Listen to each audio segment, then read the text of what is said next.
nice set. Yeah. Oh yeah. Working cleaner. Less snails. Another video in Alaska, out here with Luke, owner of Alaska Strike Zone. He invited me out today. I'm lucky enough to tag along with him while he pulls some personal pots for some spotted prawns. We pulled one pot, well, one string already. So one string is 2 pots. Is that the terminology usually? So I don't know. We got like probably 3 pounds, 4 pounds. Oh, there's a solid 6 gallons with heads on there. Yeah. And those 2 pots are about 3 gallons per pot. So you run 5 strings. Each string has 2 pots per, and you're allowed 10 pots total. Yes. That's right. So yeah, I guess this whole video we're just going to show you how it's done out here. And I know there's a lot of spotted prawns up in the California coast, so you could probably get some if you rigged some up yourself. Just got to check the regs, make sure everything's legit, and you could probably do it too.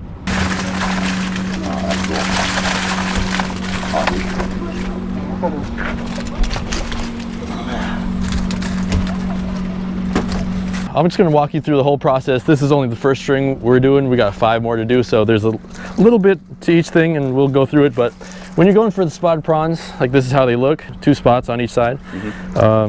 There's a lot of bycatch also that you'll get out here. Snails, starfish, all kinds of stuff. Yeah, so yeah, we get a lot of Scrimp. a lot of these things. So yeah, what is this, and do you want to keep them or not? These are actually kind of almost like a little baby lobster. They are edible, but there's not very much meat in there. A lot of work for very little meat. So how do you prepare them? I like these blackened. Take the shell off, take the head off. Butterfly fillet, put a little olive oil on it, and throw it on a hot piece of cast iron. Yeah. Keep it simple, and it's very tasty. So that right there's the little scrimp bycatch that you'll get out here. Little tail, kind of like a crawfish. Some meat in the tail, but not much, not enough to keep. And so what we do is just toss them overboard, and what you're left with is a bunch of these spotted prawns. They've got this horn right here, some spikes right there, just for a little protection. Eggs all up in there. A lot of people eat the eggs, a lot of people eat the heads, but I'm thinking it's kind of the same thing with crab. You don't want to accidentally get any domoic acid poisoning, so that's what they do. Toss the heads, take the shell off, just eat the body. A lot of meat in this thing. So TJ and Luke already rigged up these 2 pots that we just pulled, just using some pink salmon carcasses. TJ was saying it's just meat. That's all they eat. That's the bait to use. So meat, probably chicken, maybe bacon. I'm sure they'd eat bacon. I don't think it matters. A lot of times we just go to the cleaning station. Everybody's coming in, end of the day. They're filleting fish, and everybody's pretty nice here. You just put a bucket down and ask for some shrimp bait, and they'll fill your bucket up in a couple minutes, and yeah, you're good to go. You got bait. Yeah, and probably like 2 pounds each, 2 pounds per bag. Just get it heavily baited, get a good scent out there. Yeah. All right, TJ's dropping this one right now. So this will be the bottom pot. It's out.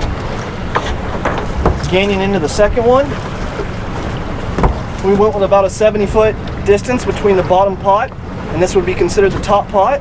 Once she pulls tight and they're separated, top pot's out. And you saw yellow rope. This yellow rope is all is your floating rope. Your bottom shotter rope's going to be your floating rope. The top shot's going to be your sinking rope. Your sinking rope. That way it sinks that rope under that buoy, and when guys are out here driving around their boat, that shot that's under the buoy is underneath the water.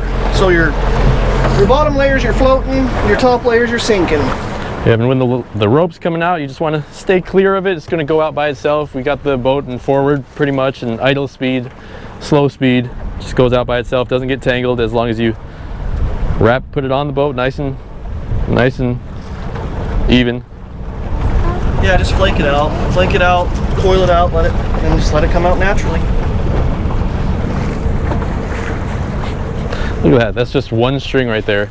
That thing is almost filled up. That's more than we got last time. That's 7 gallons in one string. It's pretty good. Yeah, these go for, I think, $30 a pound in California. Yeah, they're 20 here. 20 here? Yeah, locally, $30 where it's harder to get them.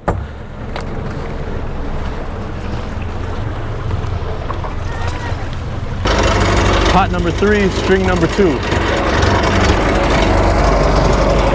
Not too bad. So in these crab pots, or in these shrimp pots I should say, there's a little hole on the bottom, and right here there's a bungee. You just unhook it, and let it go really slow. You want to help me out with this, Sure. Luke? So just open it just a little bit so the holes stay small, right? And give it a shake. Trick is to shake them. And it keeps everything organized, keeps them all dumped straight into the bucket, just like that. Get the bycatch on top and toss out what you don't need. Oh, this was a heavy one. What do you find normally, Luke? Do you find that the top pot or the bottom pot does better, usually? You know, it seems like one or the other fish is better. You rarely get them on the same string where they both kill them. So it could be, it's random, pretty much? Yeah. Okay, where's the thing? I think, well, we've heard some guys talk about vibrations. The second part, the bottom pot doesn't get the vibrations of the buoy. The commercial guys talk about like vibrations and placements like that. So, I mean, I haven't seen it. I don't know. Yeah. We're fishermen. We've all got our little, Yeah. what we think works or reasons or what have you. These scrimps going over. Yeah. And this will be your top pot, actually. Bottom pot. So you got one pot on the bottom, one on top, a little big line to the buoy. So we're in 400 feet of water. Yeah. 400 feet of water. We got 600 feet of rope. Is the second pot floating or is it on the ground? It's on the ground as well. So they're both just on the ground, and the buoy is more likely to move that second pot a little bit, and that one's more likely to stay stationary. Okay. Yep. Like I say, sometimes the bottom pot will come up full and the top pot will come up empty, or vice versa. And you could you do this with one pot per string if you wanted to? A lot of people do. Yeah. As non-residents, you have to. Oh, you have to? Yeah, non-residents, they're not allowed to do the 2 strings. So. Jumping everywhere.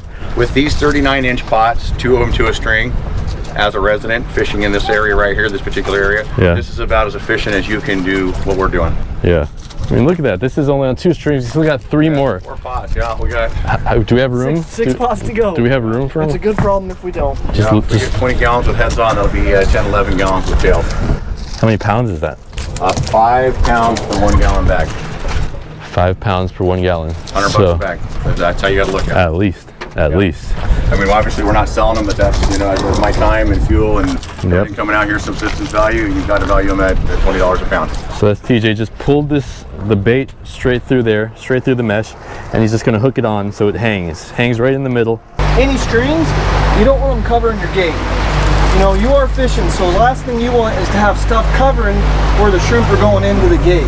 I don't want strings in their way. I want them to be able to funnel in and let the pot fish the best that it can. So this is the bottom of the pot. That's what's on the bottom of the ocean. When you're closing that bottom up and you're drawing that together, you want to overlap it over that so it closes this hole right here. You don't want to pull it and go like this and hang it on this side, because that can open up. Come back on itself like that, and that's not going to open. Pull that bottom tight, clip it on. She's ready. She's good to go. So 2 strings on this pot. TJ's just getting about 70 feet of rope on this first one, so when he throws it over, he has a little bit of time before the second one gets tight, and then he can throw that one over too. So it puts it on here, just lays it down, so once it starts falling, it'll just scope out nicely. No tangles. I'm gonna throw that thing out there. Luke's gonna keep us going forward, and he's gonna stretch it out. That way when they hit the bottom, they're gonna be 70 feet apart. You don't want to just throw both of them out, or they're gonna land on each other. Fire away. You gotta make sure your clips are on too, or else you'll lose the pot. And your buoy also. If you don't have your buoy, that line's just gonna sink down, and you lost $300 in gear, easy.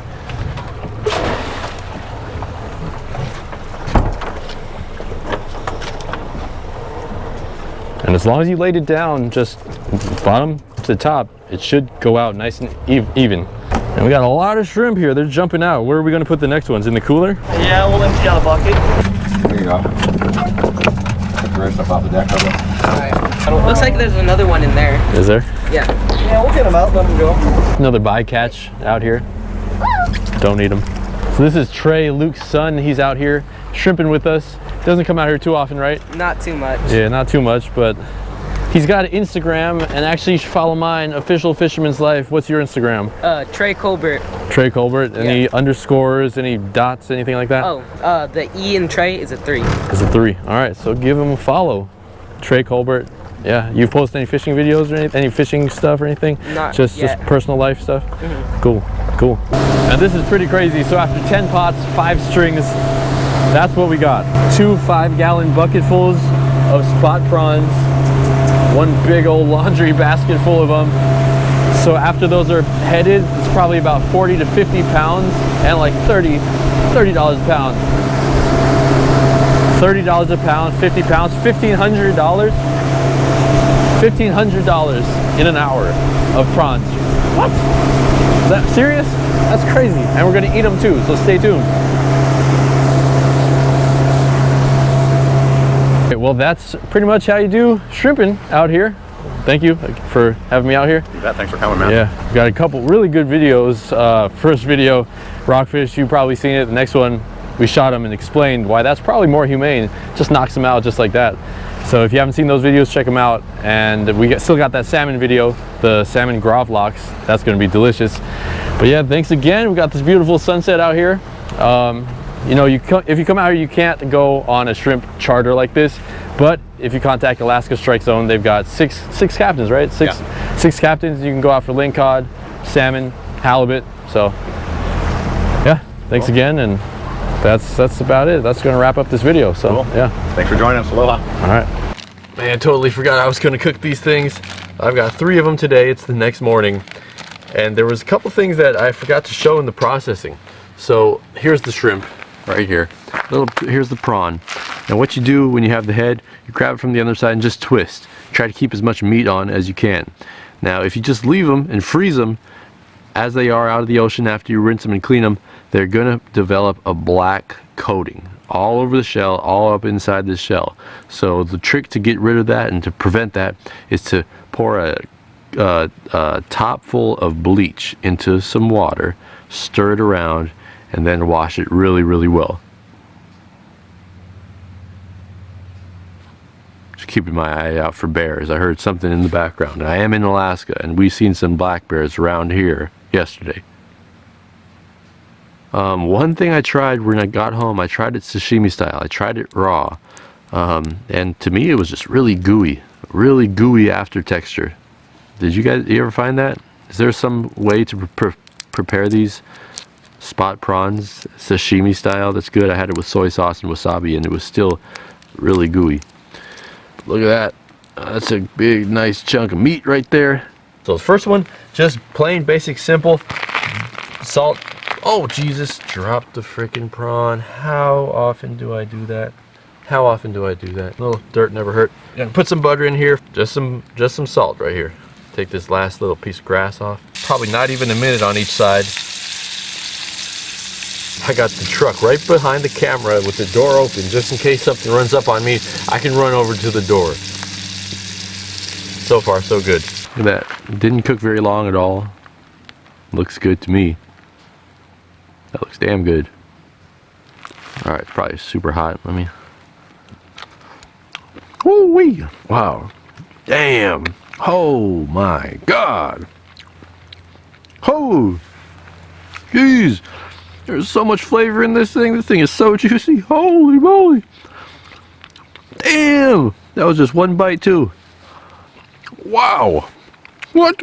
That's so sweet. And the sweetness isn't from the butter, it's from the prawn. How could the prawn be just so naturally sweet? It's like a crab. It's like a lobster. No wonder this stuff is $30 a pound. Holy moly! Mmm.